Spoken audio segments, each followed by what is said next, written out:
sanksi administrasi ditujukan untuk pelanggaran terhadap government order. Jadi ada pelanggaran terhadap perintahnya pemerintah gitu loh ya. Karena itu government order, ya selesaikan dulu di urusan governance. Jangan dibawa ke yudisial gitu loh. Harusnya undang-undang itu menjelaskan tentang prinsip-prinsip sanksi. Sanksi administrasi ya. Sayangnya tidak.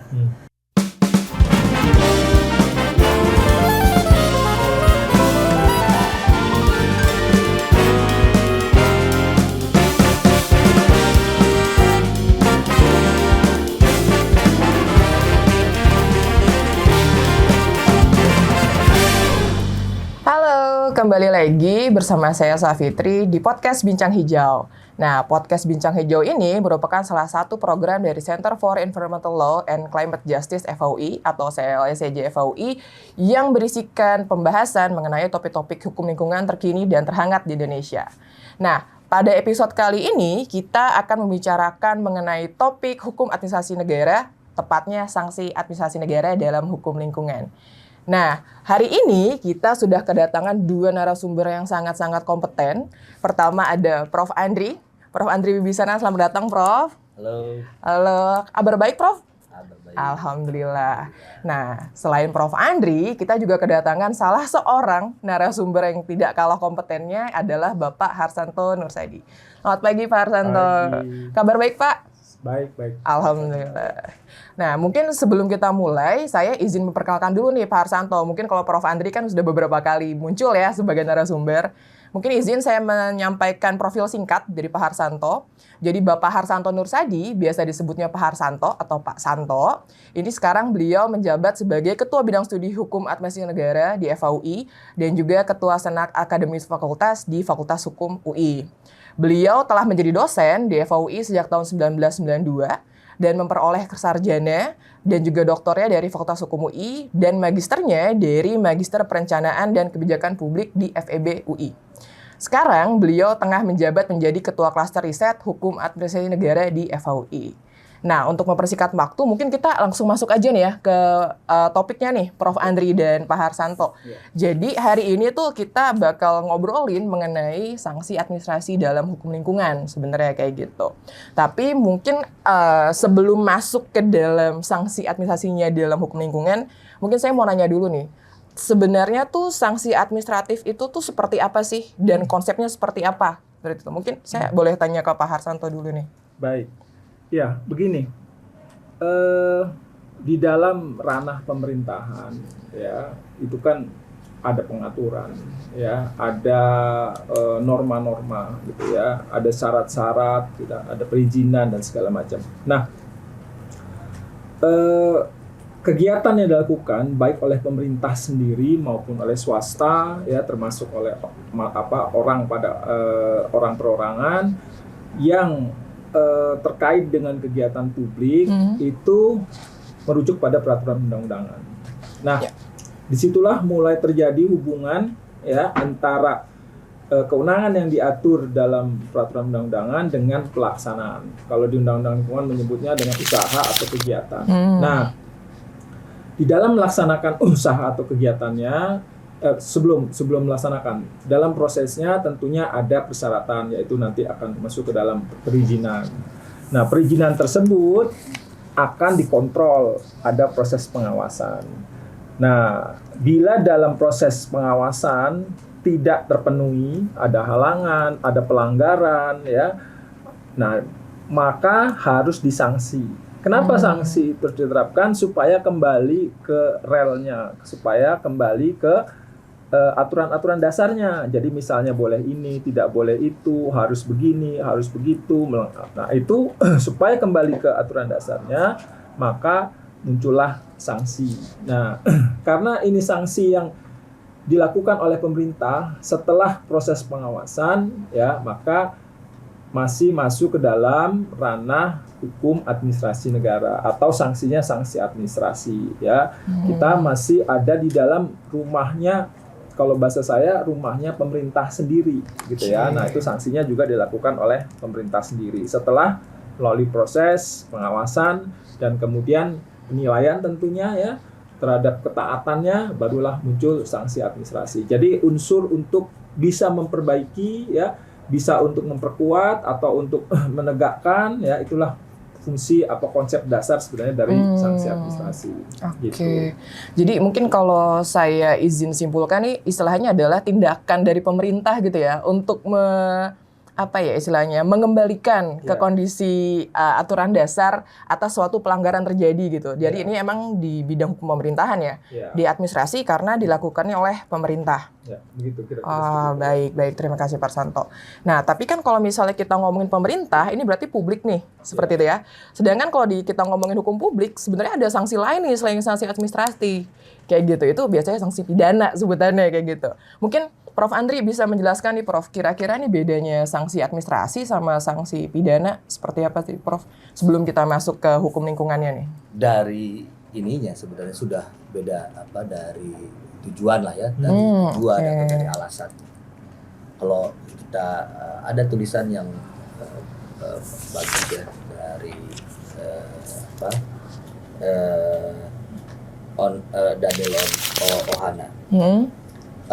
Dia menjelaskan bahwa tujuan dari sanksi pidana adalah mengembalikan legal order. Jadi legal order. Jadi kenapa? Karena terjadi pelanggaran terhadap legal order itu, terhadap ada kalau Kidron bilang ada penyangkalan terhadap hak publik. Nah, untuk menjaga hak publik itu negara membuat larangan-larangan. Ya, kalau hak publik ini beneran disangkal gitu ya, maka tadi legal order terganggu dan untuk menegakkannya pakai pidana.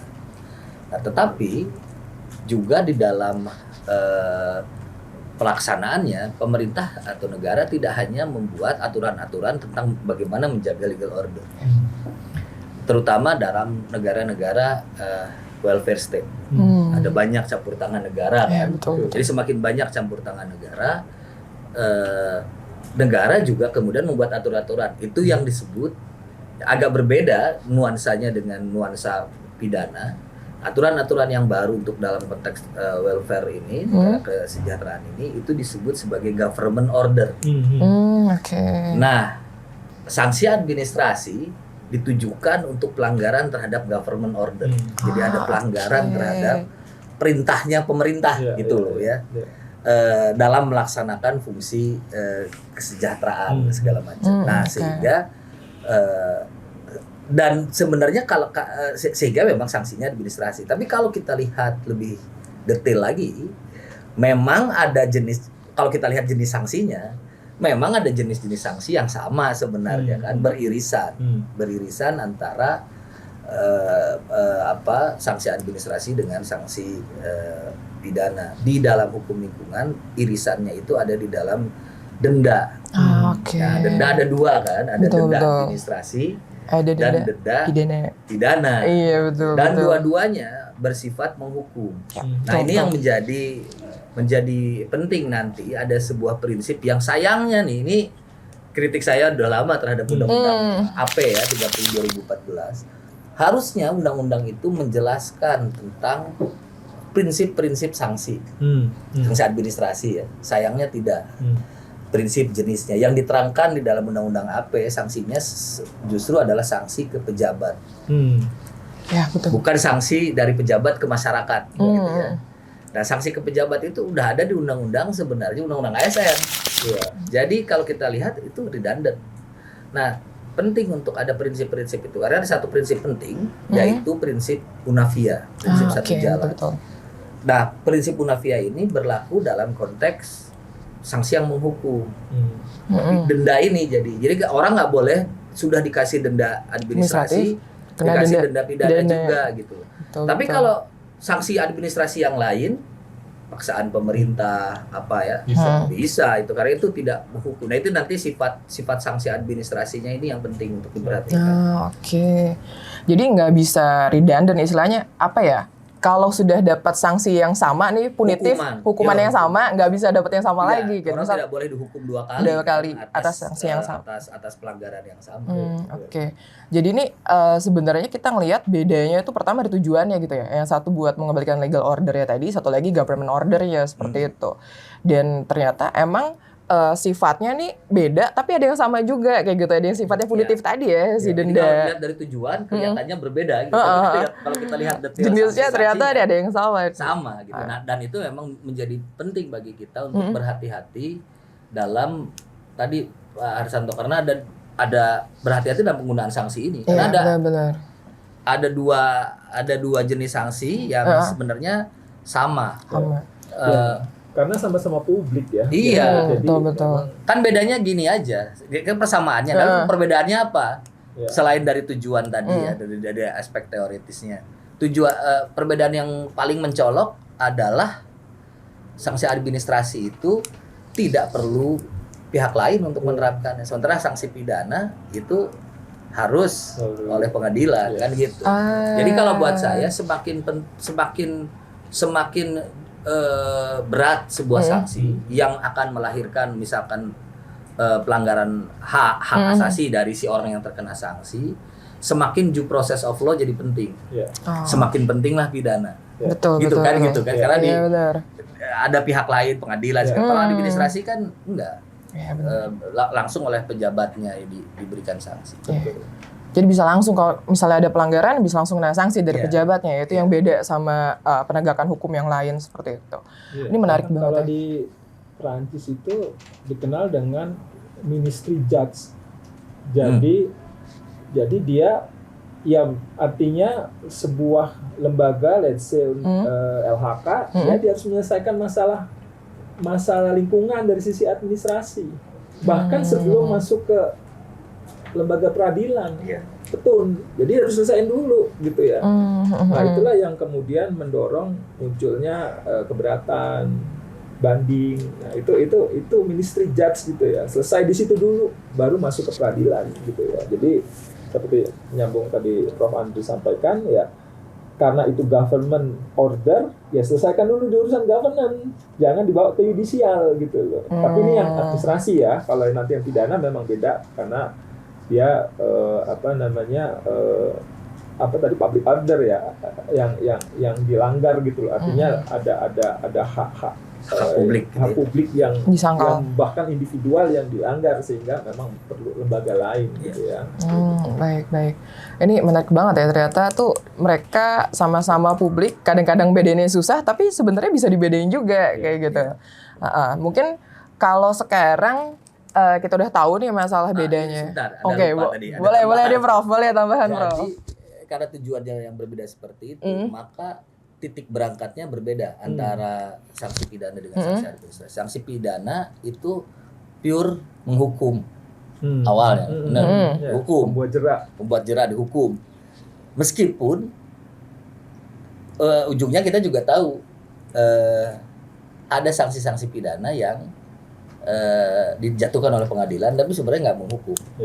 Ya, artinya lebih ke pemulihan. Misalkan tidak ada tambahan dalam konteks lingkungan, itu ada perintah nanti untuk memulihkan akibat tindak pidana gitu kan. Iya benar. Nah, sementara titik berangkat dari administrasi adalah pemulihan, mengkoreksi pelanggaran. Jadi bukan menghukum. Meskipun ternyata ada jenis sanksi administrasi belakangan, denda itu yang juga menghukum. Jadi sebenarnya ada, meskipun titik berangkatnya dua kutub gitu ya, berbeda, ada konvergensi gitu ya. Jadi si denda ini konvergensinya. Benar. Itu harus hati-hati kita. Jadi karena bisa supaya menghindari pelanggaran-pelanggaran yang nggak perlu gitu ya. Betul. Jadi nanti buat menggunakannya kita mesti benar-benar memilih dan memilah nih mana yang bisa dipakai atau bahkan dua-duanya bisa mungkin nanti bisa. Dan sebenarnya yang juga penting adalah tadi kan kita ngomongin perbedaan, bersamaannya selain sama-sama publik juga sama-sama harus didahului oleh adanya pelanggaran. Iya benar. Gitu kan? Iya benar. Kalau tidak ada pelanggaran, nggak ada sanksi. Jadi kalau kita lihat ada banyak istilah ya, seringkali pemerintah bilang misalkan ini jauh-jauh lah BKD tidak dipenuhi diberikan sanksi. Padahal BKD itu bukan sebuah pelanggaran kalau tidak dipenuhi gitu loh. Ya, itu tidak tepat menggunakan istilah sanksi karena sanksi itu harus didahului oleh pelanggaran sanksi administrasi. Wah benar ya, jadi ini banyak apa ya, banyak yang harus diperhatikan ketika kita mau milih yang mana gitu. Tapi mungkin saya akan balik lagi ke sini nih, Prof dan Bapak, mengenai sanksi administrasi di bidang hukum lingkungan seperti itu. Ada nggak sih bedanya sanksi administrasi di bidang hukum lingkungan sama sanksi administrasi yang pada umumnya gitu secara general? Konsepnya seperti apa mungkin, atau tujuannya ada yang beda atau kayak gimana sih? Nggak beda, harusnya nggak beda. Faktanya beda, dan itu yang saya kritik udah lama sebenarnya, kritik dari undang-undang lingkungan terkait sanksi administrasinya, atau pemahaman di undang-undang di pemahaman dari hukum lingkungan tentang beberapa jenis sanksi. Itu, nah kenapa bisa terjadi? Karena tadi tidak di undang-undang AP-nya, induknya itu tidak menjelaskan itu, sehingga bukan hanya undang-undang lingkungan loh, undang-undang macam-macam itu. Jadi beda-beda jenis sanksinya, beda istilahnya beda. Ada yang sanksi polisionil gitu, apa tindakan polisionil gitu ya, itu di undang-undang Pemda tuh kan. Nah itu yang sebenarnya buat saya harusnya ditertibkan. Nah bagaimana cara mentertibkannya? Harus ada pasal tentang sanksi administrasi, pasal tentang sanksi administrasi di dalam undang-undang administrasi pemerintahan gitu, di induknya kita. Nah sisanya tinggal mengikuti gitu. Harusnya tidak ada bedanya. Di prakteknya aja yang kemudian beda di Indonesia. Karena prakteknya itu biasanya melekat pada objek ya. Jadi misalnya dia undang-undang industri, maka yang dihentikan adalah pabrik gitu kan. Jadi penghentian mesin gitu kan. Nah, kalau dia undang-undang lingkungan kan tidak semua pakai mesin gitu ya. Nah, mungkin yang di stop adalah limbahnya gitu ya, penyetopan limbah gitu ya. Itu kan sebenarnya sama. Harusnya pada prinsipnya sama kan. Konsepnya sama ya, menyetop mesin produksi, dampaknya adalah limbah nggak keluar kan itu. Nah, tapi karena sektornya berbeda, kegiatannya berbeda, itu mereka menerjemahkannya dengan cara yang juga berbeda gitu. Yang satu menyetop mesin, yang satu membongkar bangunan gitu ya. Itu kan sebenarnya pada jenis yang sama, cuman diterjemahkan menjadi berbeda-beda karena kegiatannya. Nah, kalau teguran teguran lisan tertulis itu sama, ada pasti. Nah, tapi nanti ketika mulai masuk ke tindakan itu biasanya itu berbeda. Karena sektornya yang berbeda-beda itu menyebabkan jenis sanksinya seolah-olah berbeda, harusnya sih sama. Dan tapi sebelum Undang-Undang Cipta Kerja ya, memang beda jadinya, karena di Undang-Undang Lingkungan tidak mengenal denda. Iya memang. Di undang-undang yang lain ada atau denda administrasi gitu ada. Karena Undang-Undang Lingkungan itu terjebak dengan kalau denda pidana gitu. Denda pidana atau itu uang paksa gitu lah ya. Jadi seolah-olah uang paksa itu adalah denda administrasi. Itu terjebak di situ itu yang kemudian ya sudah mulai diperbaiki lah gitu ya konsepnya. Gitu. Jadi ya disebutnya denda keterlambatan. Jadi seolah-olah itu adalah denda, padahal itu uang lebih mirip uang paksa. Itu lebih uang paksa. Itu yang kita terjebak di situ akhirnya. Kalau dalam ini ya kegiatan lingkungan. Sementara yang lain ada tuh, denda administrasi itu ada gitu ya. Walaupun nggak jelas juga sebenarnya pelaksanaannya gimana gitu ya. Kalau di undang-undang sektor lain sih saya tidak tahu, tapi undang-undang setidaknya sampai ke Permen yang 14 2024 itu kan itu sudah dijelaskan ada tuh pelanggaran ini kategorinya ringan dan itu penting karena tadi dasarnya itu kan harus ada pelanggaran dan dasarnya legalitas, sama seperti pidana lah. Dalam artian pelanggarannya harus sudah ada, pelanggaran itu harus sudah ditentukan oleh undang-undang, oleh peraturan, dan sanksinya sesuai dengan pelanggarannya itu. Nah di Permen itu ada, jadi untuk kalau pelanggaran berat apa sanksinya, dendanya seberapa dijelaskan. Jadi tinggal lebih detail ya. Ya, tinggal dilaksanakan saja sebenarnya denda ini. Tapi berarti ini kalau saya tangkap nih sebenarnya emang induknya ini yang harus perbaiki lah istilahnya gitu ya. Apa sebenarnya catatan PR besar ya dari kita, dari Hukum Administrasi Negara, untuk melihat lagi undang-undang AP ini. Udah 10 tahun lah, 11 tahun saya rasa perlu untuk perlu untuk direview. Dan salah satu yang perlu mendapat perhatian serius adalah tentang sanksi administrasi. Betul, karena jadinya istilahnya nggak ada bukan patokan ya, Beda-beda, penamaan ya setidak-tidaknya ya. Terus jenisnya pun kadang di satu undang-undang ada satu undang-undang lain nggak ada. Iya, gitu. benar-benar. Padahal harusnya sih kalau misalnya sudah ada kan jadi ini jelas nih masuknya jenis yang mana kayak gitu kan. Jenis sanksi administrasinya yang mana kayak Terus gitu. juga kita harus ini masuklah ya ke jenis-jenis sanksi administrasi. Boleh. Kayaknya memang juga harus dikoreksi juga pemahaman kita, terutama ini di praktek lah ya. Jadi tadi kan ada paksaan pemerintah. Nah, paksaan pemerintah ini kalau menurut teorinya benar nih. Kalau kita baca buku Ridwan HR gitu ya. Itu terdiri dari dua tindakan hukum, yaitu mengeluarkan perintah gitu ya untuk si pelanggar melakukan ABCD, dan tindakan nyata dalam konteks dia akan memaksa dia sendiri yang akan melakukannya kalau si pelanggar itu tidak melakukan apa yang diperintahkan, gitu kan. Jadi seperti contoh paling klasik yang paling gampang, perintah bongkar. Itu contoh paling benar gitu ya. Diperintahkan untuk membongkar karena ada pelanggaran, misalkan perintahkan untuk membongkar, kasih waktu, tidak dilaksanakan, dibongkar. Siapa yang bongkar? Pemerintah yang bongkar. Itu paksaan pemerintah. Nah, dengan tentu saja dengan biaya, uang, konsekuensi segala macam yang ditanggung oleh si pelanggar. Betul. Alternatifnya adalah uang paksa. Jadi itu alternatif tuh, sejajar tuh antara paksaan pemerintah dengan uang paksa. Tadi ya diberikan order, kalau tidak ditaati dalam waktu tertentu, bukan dilakukan oleh pemerintah, tapi tiap hari keterlambatan disuruh bayar. Kayak argo jalan nih. Oke, setelah sebulan tidak dibongkar juga, oke. Setiap hari kamu bayar. Terus sampai dia taat. Nah, itu kan alternatif jadinya. Nggak boleh bersamaan karena tujuannya sama. Nggak boleh paksaan pemerintah plus uang paksa. Tidak boleh itu. Nah,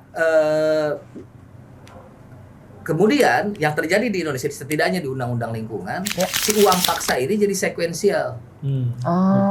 Ya, kalau paksaan pemerintah tidak dilakukan, maka ada uang denda keterlambatan.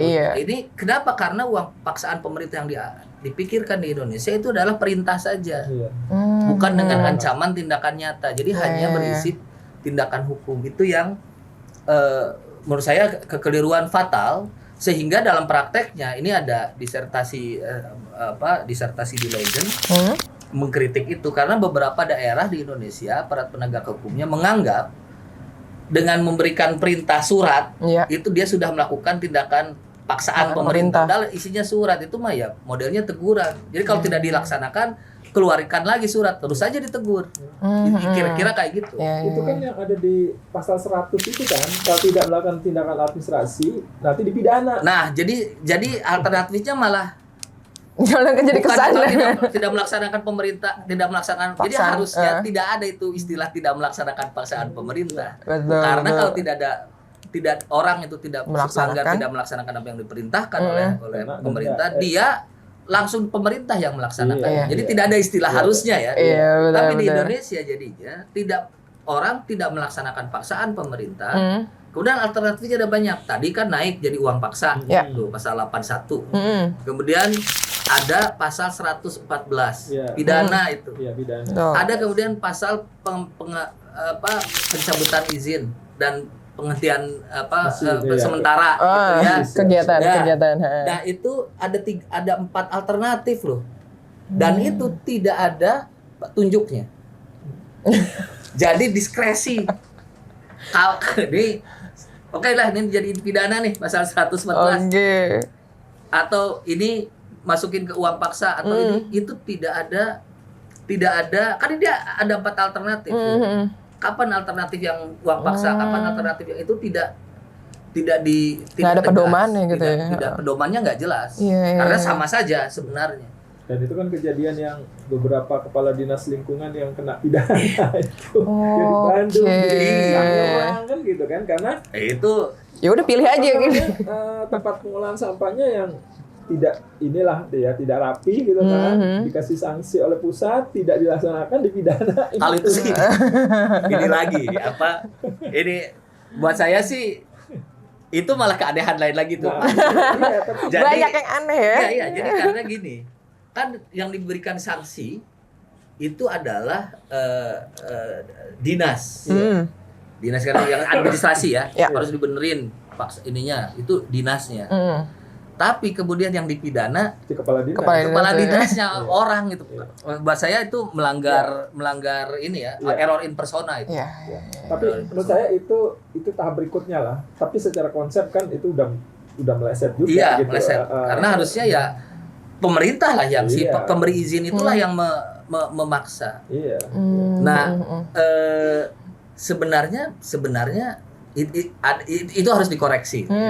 Apa kekeliruan itu perlu dikoreksi, Banyak ya. perlu dipahami lagi. Jadi jenis paksaan pemerintah dengan uang paksa itu tadi ya sifatnya sejajar dan dia alternatif.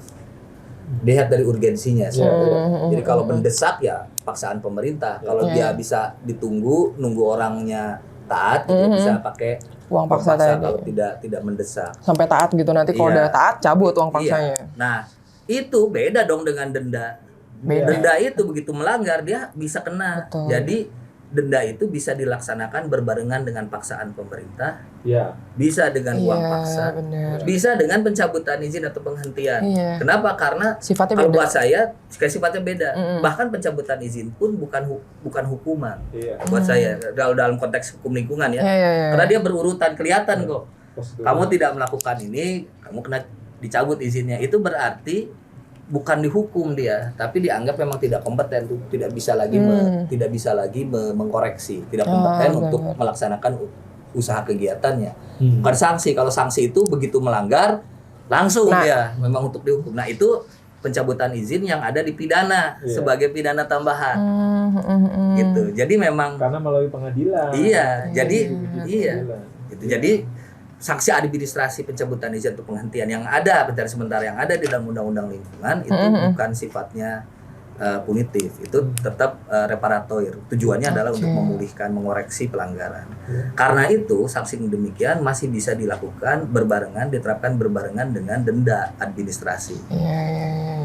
Karena beda, tujuannya beda nggak masalah. Gitu. Sekarang gini, kalau sang izinnya itu akibat putusan pidana sama izinnya dicabut melalui prosedur sanksi administrasi, Sama akibatnya sih sama saja. akibatnya sama hilang. Tetapi prosesnya kan jadi lebih bisa sekali pelanggaran bisa langsung dicabut kalau pidana. Itu kalau pidana. Iya. Tapi kalau yang administrasi kan tidak mungkin. Tidak mungkin. Iya. Dia harus ada prosedur, Harus harus ada melanggar Gradual beberapa ya, kali. gradual Iya. benar. Kemungkinan untuk memulihkannya izinnya ya dalam tanda kutip lebih mudah yang mana? Nggak ada. Karena begini. Nggak, artinya Sanksi administrasi kita atau sanksi pidana kita tidak ada blacklist. Di Belanda, di Prancis untuk sanksi administrasinya itu ada blacklist. nggak artinya kan ini loh. Si seorangnya itu ya kalau udah kena di sanksi pidana Masuk daftar gitu ya, hitam. korporasi itu sudah ada data hitam nggak akan dapat lagi izin. Nggak, artinya gini, kalau yang dari sanksi administrasi dicabut, kemudian dia memperbaiki, ini sampai cabut ya, Oh cabut ya? perbaiki ya, dia memulai lagi, itu kan oke, udah pasti bisa. Tapi kalau yang pidana, itu kan putusan pengadilan. Kalau objeknya sama, nah tadi memang betul nggak ada blacklist gitu ya. Tapi kan karena misalnya PT X gitu ya, dia kan sudah dipidana dan pidananya adalah mencabut. Iya. Bisa nggak dia mendaftar lagi? Bisa aja. Buat saya sih nggak ada. Nggak ada putusan pengadilannya kan? Kan dia tidak dianggap sudah misalkan menjalankan. Yang jelas tidak ada larangan. Sanksinya tuh kan dicabut. Berarti udah nggak ada dia. Iya. Tapi Hilang, tidak ada sanksi tambahan yang melarang dia untuk mengajukan lagi. Iya. Kalau bagi saya sih nggak ada. Sepanjang memang tidak dijelaskan bahwa dia tidak boleh lagi melakukan usaha kegiatan yang sama, Bisa dapat izin bisa lagi. dapat lagi. Itu yang nggak ada blacklistnya Itu tadi. yang tidak ada. Jadi artinya ya efek jerahnya kurang lah. Gitu ya. Benar sih. Dari sisi, jadi sama ya, ketika cabutan izin yang dari administrasi dan dari pidana, dari akibat putusan pidana, putusan pengadilan pidana, Buat saya sih enggak, ya. Kembalinya itu Kembalinya ya, karena sih sama saja ya kalau kecuali kalau tadi makanya di beberapa negara itu dijelaskan. Memang ada blacklist, sistem blacklist. Gitu. Yang nggak ada di sini. Yang gitu tidak ada ya. di Indonesia. Nah itu diatur di mana? Harusnya Sebaiknya di KUHP-nya, kalau di Karena Belanda itu kan KUHP-nya untuk pidananya. Iya.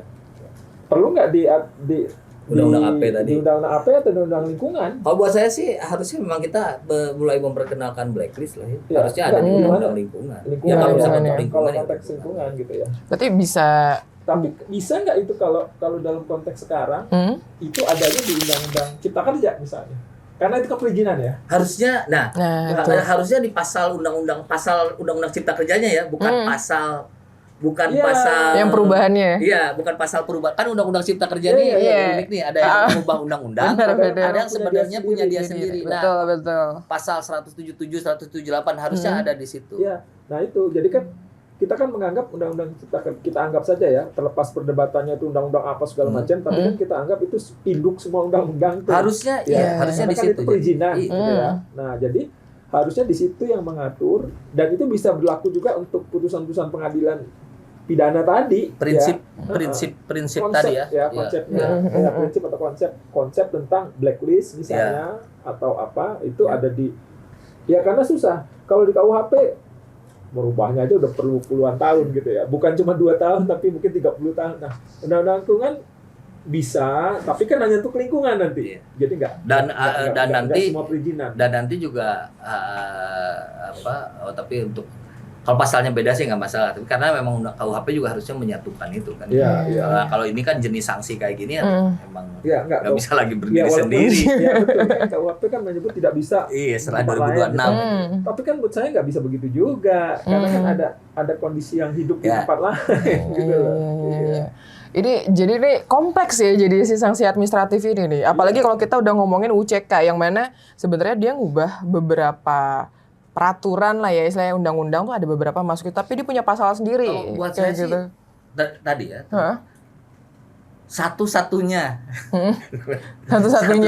hal positif dari Undang-Undang Cipta Kerja adalah sanksi administrasi. Itu juga. Iya. Sudah lebih baik. Dia misalkan memperkenalkan denda administratif yang tadinya tidak ada. Terus kemudian dia kan memang nggak, nah ini yang ke persoalannya, dia memang tidak menghapuskan izin lingkungan kan, menggantinya dengan perizinan berusaha dan di PP 2022 diganti dengan PB terkait PL, perizinan berusaha terkait persetujuan lingkungan. Nah, dicabut kan menterinya di dalam undang-undang maupun di dalam PP itu kan pemerintah atau menteri, kalau dalam PP menteri mencabut. Kalau di undang-undang di pemerintah pusat. Ya, dia bisa mencabut tuh perizinan berusaha gitu atau PP terkait PL. Berarti kan gede bagi kewenangannya nih, besar gitu. Jadi apakah mungkin? Nah, ternyata tidak mungkin. Jadi Permen LH 2014-2024 lah, permennya yang hanya menteri itu rekomendasi. Nah, di sini yang jeleknya. Jadi mundur lagi. Bahwa pada tadinya menteri bisa mencabut kok. Permen ini nih, ini melanggar asas yang hukum yang di bawah tidak boleh melanggar hukum yang di atas. Melanggar undang-undang dan melanggar PP di si Permen 14/2024 ini. Ya terlepas kita bicara lingkungan ya, di Undang-Undang Cipta Kerja itu kan sebenarnya semua sektor yang mengendalikan tetap menterinya. Iya kan? Kayak tata ruang ya menteri tata ruang ya. Laut ya menteri laut segala macam gitu kan. Sebenarnya itu. Jadi sanksinya harus dari sana. Walaupun kalau PB-nya itu memang BKPM. Karena keluarnya kan dari situ. Nah, jadi sebenarnya ya harusnya clear di titik itu gitu ya. Udah kalau yang dicabut adalah PB, ya dia BKPM atau Kemenfes gitu. Tapi kalau persyaratannya harusnya ya menteri lokalnya. Saya sih sempat mengusulkan begini. PB terkait PL atau persetujuan lingkungan itu boleh dicabut. Nah, terus dia bilang itu ya ketika merumuskan PP 22/2021. Oh nggak bisa karena undang-undangnya hanya memperkenalkan pencabutan perizinan berusaha. Nah di situ menurut saya keliru. Kenapa? Karena dia pemerintah hanya melihat pembuat PP ya, hanya melihat undang-undang lingkungannya. Dia tidak melihat pasal 177 atau 78 dari si undang-undang Cipta Kerjanya sendiri yang tidak boleh. Yang justru memperbolehkan persetujuan itu boleh dicabut. Iya. Ada kata-kata persetujuan bisa mencabut persetujuan. Ada. Persetujuan bisa dicabut. Saya lupa Pak. Atas 177 atau 78. Ya, itu kan di undang-undang. Nah, cuman kan perdebatannya kembali siapa yang mencabut. Nah, kalau itu dibolehkan, maka menteri di PP-nya, menteri lingkungan yang mencabut. Sebelum PP-nya keluar, ya kan itu. Ya kalau itu sih itu kan masih pemerintah. Ya, pemerintah memang karena. Nah, kalau kemudian PP-nya. Ya. PP kan ketika mau bikin PP makanya ya kalau tidak mau membuat persetujuan lingkungannya dicabut atau dihentikan, cabutlah itu dengan PB terkait PL-nya boleh dicabut. Karena kan dia bikin nomenklatur baru tuh namanya PB terkait PL. Iya. Perizinan berusaha terkait tidak mau juga Kak, sehingga akhirnya ujungnya adalah dia hanya memberikan rekomendasi Menteri Lingkungan. Nah, dan rekomendasinya itu kemana? ke pemberi izin. Saya nggak tahu. Dan siapa pemberi izinnya? Yang ketok palunya siapa? Tapi kan itu jadi itu mundur puluhan tahun karena itu yang ingin dihindari dari kenapa si Menteri Lingkungan dulu sampai punya kewenangan mencabut. Iya. Jadi Menteri Lingkungannya sendiri yang tidak berani. Ke asas ini loh, actus contrarius. Ya, 23 ya. 2397 itu kan ada lembaga yang berwenang dan ada lembaga yang bertanggung jawab. Ya kan? Nah, yang bisa mencabut kan hanya berwenang. Itu kan kembali. Itu kan konsep 97 Nah, itu rekomendasi actus contrarius itu yang sebenarnya menurut saya atas asas ini tidak absolut. Emang iya. Karena undang-undangnya atau peraturan dasarnya sudah memberikan kewenangan kepada menteri. Harusnya menteri di PP-nya, di permennya ya, dia melakukan itu. Iya. Orang jelas-jelas kok atau di PP-nya lah ya. Ada nih kan dia membuat nomenklatur namanya PB terkait PL. Iya, perizinan berusaha. Betul. Gitu karena ya, udah kalau seperti ini ya sebenarnya saya tidak terlalu peduli dengan pencabutan perizinannya, PB-nya, perizinan usahanya lagi zaman dulu. Itu sebenarnya sebuah kekeliruan ketika izin lingkungan dicabut, izin usahanya otomatis batal. Itu sebuah kekeliruan. Dari itu kekeliruan konsep. Nah, seharusnya kenapa izin usaha itu nggak otomatis, pasti ada perlu pembatalan. Iya. Kenapa? Karena syarat dia keluar yaitu si izin lingkungan tadi sudah tidak ada. Iya. Atau secara otomatis lah ibaratnya orang tidak, lu silakan beraktivitas tapi lu nggak boleh kencing ya. Gitu. Karena si izin lingkungannya dicabut, izin pembuangan limbah cairnya dicabut. Itu kan usaha berhenti lah sebenarnya, nggak mungkin beroperasi, dia mau buang limbah kemana gitu. Iya, betul. Nah, jadi sebenarnya tidak perlu ada pasal itu yang bikin yang itu kan yang kemudian 40. Jadi yang izin lingkungan dicabut, izin usahanya Ganti berkuning. izin berantai yang sebenarnya di Belandanya juga nggak begitu konsepnya, nggak ada malah. Saya sudah cek ke beberapa kolega profesor di Belanda, ada tidak sih istilah kettingvergunning ini, izin berantai. Mereka bingung apa ini. Jadi ternyata itu konsep berbahasa Belanda yang dibuat oleh orang Indonesia. Yang di sananya nggak ada sebenarnya. Nggak ada. Udah, namanya kira-kira kayak begini nih, kayak gitu. Oke deh. Jadi nih kalau kita ngomongin sanksi administratif gitu ya, kayak terlepas dari tadi Prof. Andri bilang keanehan gitu, kekeliruan dan lain-lain kayak gitu. Sebenarnya sudah lebih baik ketika kita ngomongin di UCK karena ada kewenangan tadi ya buat mencabut-cabut si PB-nya ini oleh si menteri, walaupun pada akhirnya di permennya malah jadi dikecilkan lagi gitu kewenangannya gitu. Padahal jadi sebenarnya udah mulai positif nih, tapi ternyata malah mundur lagi karena kayak gitu. Memang sanksi misalkan ya, saya aneh kalau misalkan sampai pembuangan limbah itu kasih izin terus karena pelanggaran, karena ada nomenklatur yang seperti ini jadi tidak bisa dicabut si izin. Itu nggak ada di negara. Izin itu bukan atau persetujuan itu bukan wahyu Tuhan gitu yang nggak bisa diubah-ubah. Iya dong. Benar. Ini jadi kayak Ya. kitab suci gitu loh sih. Jadi nggak bisa dirubah, nggak bisa dicabut. Boleh dong gitu. Kalau emang melanggar ya dicabut. Di negara manapun nggak ada loh. Di banyak termasuk negara seliberal Belanda atau seliberal Amerika kalau orang melanggar dicabut izinnya. Cabut benar. Pembuangan limbahnya ya, pembuangan limbahnya. Sehingga pembuangan limbah dia kalau dia operasinya terus jalan itu menjadi perbuatan yang ilegal. Perbuatan ilegal pidana sanksinya gitu. Iya. Pembuangan limbah yang ilegal gitu Iya, pidana. betul, Dan itu betul. Ranahnya buat bisa saya nggak khawatir harus izin usahanya jalan, itu usahanya jalan terus dong meskipun izin lingkungannya dicabut. Itu adalah praktek buruk dari penegakan hukum. Kenapa? Karena dia tetap buang limbah. Iya. Usaha dia tetap usaha pasti buang limbah. Iya. Buang limbahnya kenapa dibiarin? Iya, Iya. betul. Jadi buang limbah. Buang limbah yang ilegal kan itu. jadi harus ilegal. harus dihentikan dong. Betul, dikena sanksi. harusnya seperti itu. Nah, tapi ini juga banyak. Itu kan tadi kita ngomongin dari sisi peraturan. Prakteknya juga bahaya. Kan tadi sanksi meningkat kalau paksaan pemerintah itu tidak dilaksanakan.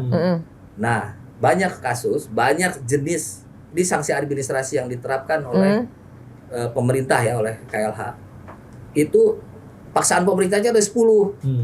Iya. Banyak. Gitu, banyak. Heeh. Nah, salah satu syarat dulu ya di Permen LH yang 2013 yang 2013, syarat untuk pencabutan izin lingkungan adalah tidak melaksanakan sebagian besar. Iya. Bagian besar. Berpaksa itu jadi sanksi yang kayak gitu yang mencampurkan Iya. banyak. Hmm. Itu menurut saya tidak tepat, itu keliru cara sanksi. Karena gini, masing-masing sanksi ini kan paksaan pemerintah ini Beda-beda. berhubungan dengan pelanggaran yang berbeda-beda. Iya, iya, iya. betul. Jadi harusnya satu sanksi, satu pelanggaran. Iya. Gitu kan? Iya. Nah, ketika ada pelanggaran yang berbeda, satu pelanggaran melahirkan satu sanksi. Itu harusnya satu SK tuh. Iya. Iya, Supaya betul, clear. betul harusnya. Karena banyak kayak gini. Perintahnya itu, paksaan pemerintahnya tuh misalkan ada 10, mulai dari yang gampang pasang plang, Iya. Iya. memberikan informasi sampai yang paling berat pemulihan. Iya. Nah, 9 dilaksanakan, tapi yang satu pemulihan tidak dilaksanakan. Apakah itu dianggap tidak melaksanakan sebagian besar Iya. paksaan pemerintah? Kan Iya, jadi benar. tidak terpenuhi. Padahal Iya. karena dia sudah melaksanakan 9. Satu yang tidak ada, kan hanya satu saya tidak melaksanakan. Padahal yang satu itu yang paling, utama. betul. Pemulihan lingkungan yang paling Core berat. itu fokus. Jadi harusnya praktek ini saya sudah disampaikan juga, tidak tahu di teman-teman di KLH. Ini tidak boleh lagi ada Iya, sanksi-sanksi yang satu jenis, ada beberapa jenis pelanggaran, Jadi beberapa satu. jenis sanksi dijadiin S1 Satu SK. Itu Atau- karena akan mengunci tadi Kalaupun- kenaikan sanksi. Enggak, kalaupun mau banyak jadi satu, mungkin ini ya apa? Ada persentasenya gitu. Jadi Nah, kalau mau, tapi kan nggak begitu ya konsepnya. memang. Enggak ingat kasus Pulau D loh. Pulau D reklamasi. Itu kan banyak itu pelanggarannya juga. Iya. Itu ada 12 ya yang jadi tindakan pasal kita ada 12 gitu kan. Dia selesaiin 10 atau apa, udah itu bebas lagi gitu. Nah, itu kan diantara seperti itu. Tapi yang utamanya dilaksanakan kan. Iya, yang ya, tadi. perbaikan amdalnya Yang- gitu ya. Oke. Jadi buat saya kita bisa lihat bobotnya, terutama bobotnya. Bobot yang misalkan paling mahal, paling Iya. utama, pemulihan dan segala macam. Itu yang dia itu yang utama. Kalau itu tidak dilaksanakan ya nggak bisa, ya berarti tidak melaksanakan sebagian Iya. besar Iya, gitu. Cuman kan begini ya, misalnya amdalnya tidak komplit, amdal dibetulin gitu. Tapi kerusakannya kan sudah terjadi. Nah, enggak, yang itu kan dia sampai harus mengkoreksi, ada dibikin kanal segala Iya, macam. iya, iya. Itu kan yang berat itu Iya, sebenarnya. Ada pemulihan. Nah, itu lagi-lagi ya itu. Kalau disatukan si pemulihan padahal ini yang berat dan itu tidak dilaksanakan, itu dianggap tetap tidak Iya. dianggap tidak memenuhi syarat dianggap tidak melakukan tidak memenuhi itu unsur tidak melakukan Paksaan sebagian besar pemerintah. paksaan pemerintah. Karena sebagian besar yang mudah-mudah itu Iya, dilakukan. udah karena mudah. Itu kan sama dengan kasus Kasuari. Ya kan? PT Kasuari itu kan. Dia sudah melakukan semuanya 5 ya, Iya. B3 segala macam, tapi dia nggak mau minta maaf.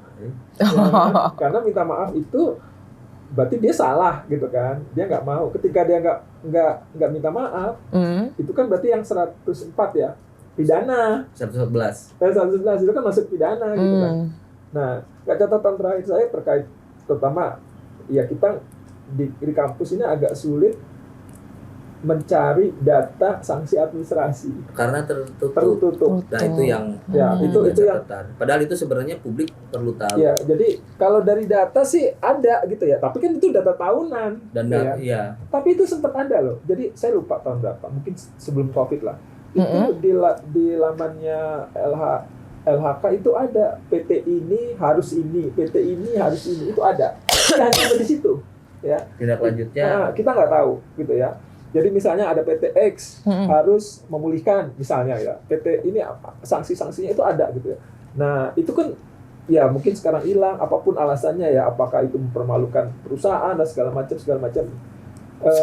Ya saya kan bingung juga kalau mempermalukan gimana. Itu kan yang melanggar harusnya emang pendekatan itulah, shaming. Karena kita juga bisa bukan hanya mengevaluasi pekerjaan si pelanggar, tapi juga kita publik jadi bisa mengontrol pekerjaan pemerintah. Karena dijalankan enggak gitu loh. Tanpa kita tahu, ya kita ini maksudnya kampus ya, tanpa kita tahu bentuk sanksi administrasi SK-nya, ya kita nggak bisa analisis apapun. Dan dari yang kita dapat, dan itu biasanya ada lewat putusan petun justru. Iya, benar. Itu ada yang aneh tuh Kaswari itu. Orang tidak memiliki izin penyimpanan limbah B3. Masa sanksinya punya izin? Tapi harus punya izin. Emang wajib sebenarnya punya izin sebenarnya. Ya, apa pidana itu? Masa orang tanpa izin itu? Ya orang bikin bangunan tanpa izin bisa kasih sanksi, kamu punya izin ya. Itu iya. Kan sebenarnya dia wajib, harusnya bukan masuk ke sanksi itu. Iya, betul. Jadi tanpa di luar orang kementerian yang tahu ya jenis sanksinya, maka kita tidak bisa mengevaluasi memang.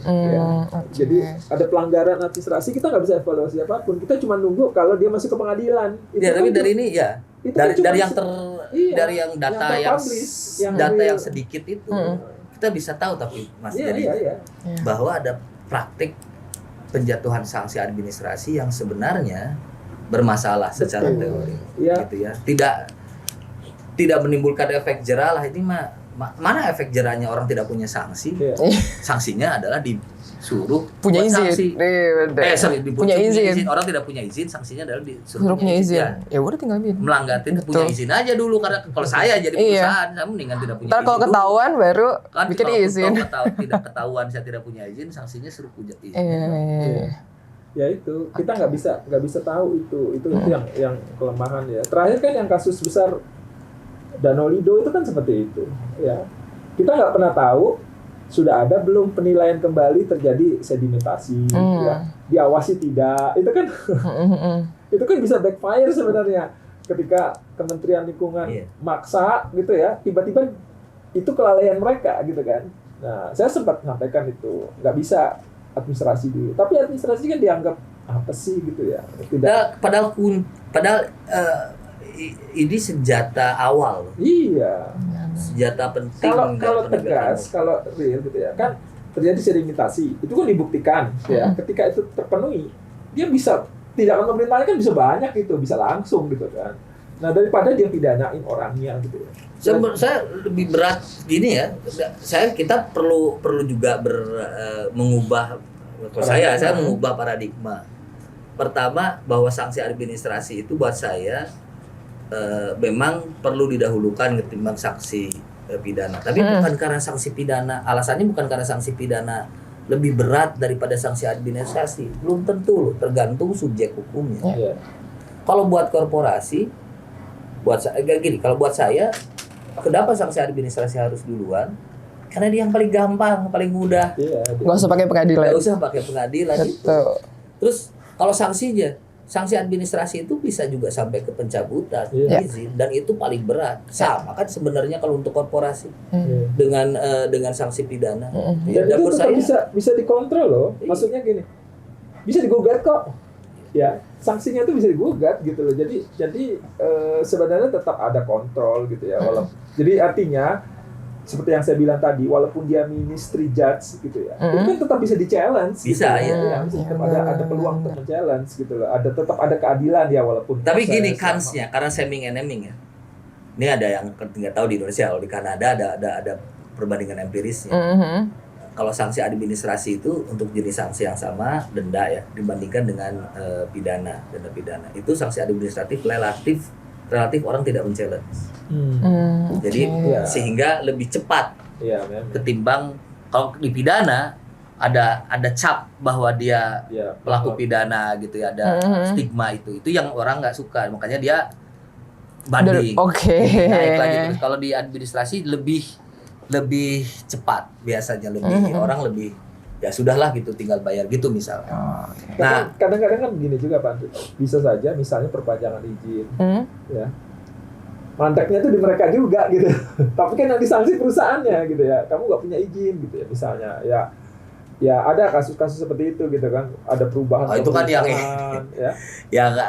Kasus ya kemudian jadi bioremediasi itu satu. Terus kemudian jadilah itu di pasal di MK kan. Ya, orang yang sedang memperpanjang dianggap masih punya. Itu menurut saya norma nggak benar juga tuh MK. Masa sanksi udah habis tapi dia sedang memperpanjang dianggap masih punya izin. Izinnya sudah habis ya nggak bisa lah, izinnya udah habis. Kalau misalkan dia sedang memperpanjang dan tidak diperpanjang, bisa jadi, tapi itu harus clear sebenarnya. Kenapa tidak diperpanjang? Ditolak. Kan bisa jadi syaratnya jadi tidak dipenuhi. Ada banyak alasan. Nah, itunya yang tidak kebuka. Kenapa tidak diperpanjang nih satu perusahaan ini? Misalkan izinnya tidak keluar lagi, perpanjangannya kan banyak alasan. Bisa jadi kamu tidak memenuhi standar, kamu tidak memenuhi syarat segala macam. Tapi ada yang lain. Jadi, bukan karena lambat ya. Kalau lambat ya itu urusan. Jadi ada yang ada cerita. Jadi ada yang lain. Misalnya dia harus selesai di November gitu ya, misalnya. Terus dia sudah ngajuin 3 bulan sebelumnya, ngajuin. Ketika masuk masa perpanjangan, kewenangannya berpindah dari bupati ke gubernur. Beda lagi itu. Itu ke gubernur. Nah itu kan gubernur nggak punya data, nggak dikeluarin juga. Nah terus izinnya habis kan di November itu. Itu kalau itu sih menurut saya bahkan kan sebenarnya ada fiktif positif kan. Ya, tapi pada saat itu memang belum ya. Tapi artinya dan itu pidana gitu loh. Itu aneh. Itu untung ada putusan MK itu gitu ya diantaranya. Ya itu kan kondisional, memang itu sangat kondisional. Tapi gitu kalau yang untuk kasus yang justru untuk kasus awal di putusan MK itu yang bioremediasi itu. Ya itu menurut saya itu justru harus dicek kenapa dia tidak dikeluarkan perpanjangannya. Bisa karena memang kelambatan, karena kewenangan berpindah, yang memang taruhlah kesalahannya pemerintah, wajarlah itu dianggap izinnya masih ada. Tapi kalau misalkan tidak memenuhi syarat, kalau syarat, nah itu kan harus dibuktikan di pengadilan juga loh. Jadi ini nggak diperpanjangnya karena tidak capable ya, atau karena dalam tanda kutip kelalaian pemerintah gitu ya, atau karena undang-undangnya sudah berubah misalnya. Itu kan beda-beda gitu loh. Nah, jadi memang masih sangat rumit tuh. Walaupun biasanya sanksi administrasi itu dianggap apalah ini gitu ya, yang nggak penting. Dan itu menurut saya itu salah satu yang menurut saya penting, sangat penting. Iya makanya. Tadi sebenarnya ujung tombaknya lah. Sebelum kita bicara nanti soal pidana. Dan tadi bukan karena kenapa kita perlu mendahulukan administrasi, karena lebih mudah, lebih cepat, lebih gampang nggak ada stigma segala macam ketimbang pidana. Nah pidana ini yang bukan karena pidana lebih berat gitu Kalau korporasi sama aja beratnya. Pidana administrasi, menurut saya si sanksi administrasi itu bisa tadi menghukum yang paling berat, hukuman mati, dicabut izinnya, tanpa pengadilan. Langsung cut semua. Titik lainnya adalah bisa terjadi sewenang-wenang. Tapi kan untuk kontrol sewenang-wenangnya dia bisa pakai proses keberatan sebelum upaya banding. Di sisi yang lain lah, kita cuma lihat sanksinya. Ini mungkin terakhir nih Prof dan Pak. Jadi kan kayak kalau tadi saya simpulin nih, sebenarnya kan ini yang rumit, keliru, aneh dan lain-lain ini gitu kan, dan kompleks pokoknya. Sebenarnya ada beberapa hal yang memang butuh diperbaiki gitu. Kayak misalnya tadi Pak Santo meng-highlight beberapa kali di perihal ada keterbukaan dong. Kita nggak pernah tahu nih sebenarnya sanksi administratif yang dikasih sama pemerintah tuh seperti apa. Prof. Andi bilang harusnya ada satu prinsip nih, tidak-tidaknya ada UNAVIA nih, ada prinsip dasarnya yang di Undang-Undang Administrasi Pemerintahan atau UAP ini. Terus juga harus ada istilahnya pedoman gitu tentang si sanksi administratifnya ke masyarakat juga dong. Maksudnya biar jelas nanti entah itu buat penamaan yang sama, terus habis itu apakah nanti ada pengaturan di tiap undang-undangnya terkait sanksi di sektor tersebut gitu. Juga ini. Apa tuh, Prof? Sanksi model penjatuhan sanksi administrasi dan pidananya. Kapan kapan sanksi administrasi keluar bisa sendiri atau pidana sendiri ini lebih baik. Nah, itu harus ada tuh. Misalkan sanksinya pelanggarannya berat tidak bisa dipulihkan. Dampaknya juga berat. Itu pidana pada administrasi gitu. Itu kan kasus Undang-Undang 23 itu. Harus administrasi dulu. Apa istilahnya? Subsidiaritas itu. Tapi kan dia hanya itu kan. Nah, subsidiaritas kelemahannya adalah yang ada di undang-undang lama, dia seolah-olah kita hanya punya satu pilihan. Padahal pilihannya adalah kita bisa pakai dan kok. Ada dalam kondisi tertentu si sanksi administrasi itu bisa pidana. Ditambahkan pidana. Tentu saja dengan memperhatikan prinsip UNAVIA. Jadi jangan denda administrasi plus pidana. Gitu. Nah, kemudian bisa sekuensial. Nah, yang subsidiaritas itu hanya berpikir sekuensial. Sanksi pidana setelah sanksi administrasi gagal. Nah, itu menurut saya itu pilihan itu yang tidak digambarkan di Undang-Undang 32 dan juga di Undang-Undang 32. Undang-Undang 32 menghapuskan itu, Undang-Undang 23 hanya memberikan satu gambaran seolah-olah hanya satu option yaitu sequential, padahal enggak. Ada bisa simultaneous, ada optional pilihan, ada simultaneous, ada sequential. Itu bisa pilihan itu. Nah, itu yang menurut saya perlu ada pedoman untuk itu. Karena kalau tidak, diskresinya terlalu besar. Diskresinya terlalu. Dan kita, kalau saya sih niatnya selalu dalam berbicara ngomong seperti ini, kita tidak bisa mengurangi monopoli pemerintah dalam penjatuhan sanksi. Itu monopoli. Yang bisa kita lakukan adalah dua hal. Prosedur. Mengurangi diskresi, menambah transparansi. Kenapa? Karena korupsi sama dengan monopoli plus diskresi minus transparansi. Iya, benar. Jadi monopolinya kita nggak bisa utak-atik, diskresinya tapi bisa kita kurangi. Kita kurangi. Ini jangan pedoman ini akan mengurangi diskresi. Transparansi tadi yang diminta oleh Pak Harsanto itu akan juga mengurangi potensi korupsi.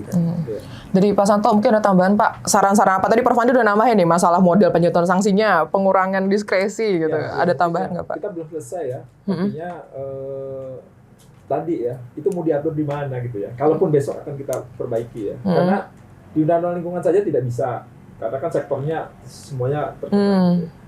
Kalaupun ada di Undang-Undang Cipta Kerja terkait izin mungkin masuk akal gitu ya, tapi apakah ada keinginan besar ke arah itu? Karena kan Undang-Undang Cipta Kerja pendekatannya adalah izin sanksinya administrasi saja bahkan gitu ya. Itu paradigma yang juga salah. Kalau diatur di KUHP agak lebih sulit lagi karena pemahaman atau konsepnya pidana kan sangat tidak, bukan sangat tidak ya, tapi beda. Dengan cara pandangnya administrasi. Nah, itu juga salah satu yang konsep. Kalau di Undang-Undang Administrasi Pemerintahan, Pak Andri, mungkin saya tambahan sedikit gitu. Karena konsep dia, namanya judulnya kan udah administrasi pemerintahan. Jadi yang disanksi ya administrasi pemerintahannya. Nah, itu memang karena kalau di Belanda pasal tentang sanksi administrasi itu di AWB itu adalah sanksi ke masyarakat. Iya, jadi bukan ke pejabat. Jadi Undang-Undang Pemerintahan itu saya melihat lebih kepada bagaimana pemerintahan berjalan, syukur-syukur melindungi masyarakat.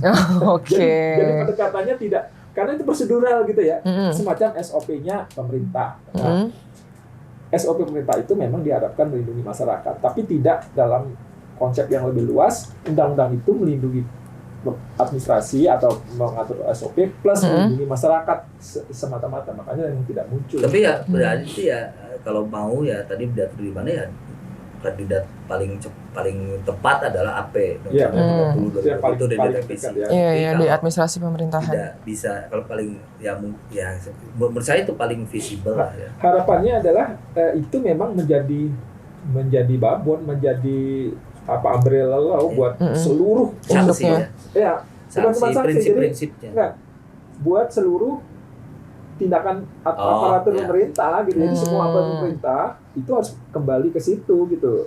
Jadi nggak bisa dia, kan gue lingkungan, ya gue laut, gue hutan. Tadi misalkan ada, karena memang ada penting saat tadi ya udah via, terus tidak ada lagi misalkan tadi jenis sanksi sifat-sifat dari jenis sanksi administrasi yang beda itu. Dan ada sebuah prinsip penting bahwa sanksi yang sifatnya sama tidak boleh dijatuhkan bersamaan. Yang berbeda boleh. Nah itu kan harusnya ada ditulis berlaku di semua sektor harus. Itu. Makanya jadi kalau yang mungkin paling mudah adalah undang-undang administrasi pemerintahannya yang direvisi ya. Dan dia berlaku ya, walaupun kita tidak mengenal umbrella law, dia menjadi umbrella law total buat aparatur gitu loh. Jadi semua sektor harus ikut gitu loh. Itu yang termasuk pemidanaan dia juga harus ikut gitu ya. Itu yang kan tadi diskresinya tadi ya, pilihan penjatuhan. Kita nggak bicara soal sanksi pidananya, tapi kapan pidana bisa dimasuk. Ya, itu menjadi penting gitu. Kita mungkin next podcast atau next kegiatan itu mungkin kita perlu melihat undang-undang administrasi pemerintahan ya untuk lebih komplit. Betul. Baru tinggal sektornya kita lihat. Ya, itu aja mungkin. Baik, wah ini benar-benar apa ya, isinya banyak kayak gitu kan ya, dan ternyata rumit juga gitu. Mungkin orang selalu lihat sanksi administrasi nggak terlalu berbahaya dalam tanda kutip, tapi ternyata selain kompleks dia juga bisa kok, tadi Prof. Andri yang nyebutin seperti itu. Ini terima kasih banyak nih Prof. Andri dan Pak Harsanto, banyak banget materi dan ilmu yang bisa diserap gitu, dan mudah-mudahan berguna juga untuk kita semua ke depannya. Dan semoga ada perbaikan ya di sini ya. Setidak-tidaknya tadi sudah disebutkan oleh Prof dan Pak Santo nih kayak gitu. Mudah-mudahan next kegiatan. Next kegiatan. Prof Andri next kegiatan sama Pak Santo. Ya, mudah-mudahan kita bisa ketemu lagi dan mudah-mudahan nggak kapok datang ke sini nih. Oke, mungkin kita sudah ada di penghujung acara podcast ini. Semoga bermanfaat kegiatannya. Terima kasih banyak. Sampai jumpa lagi.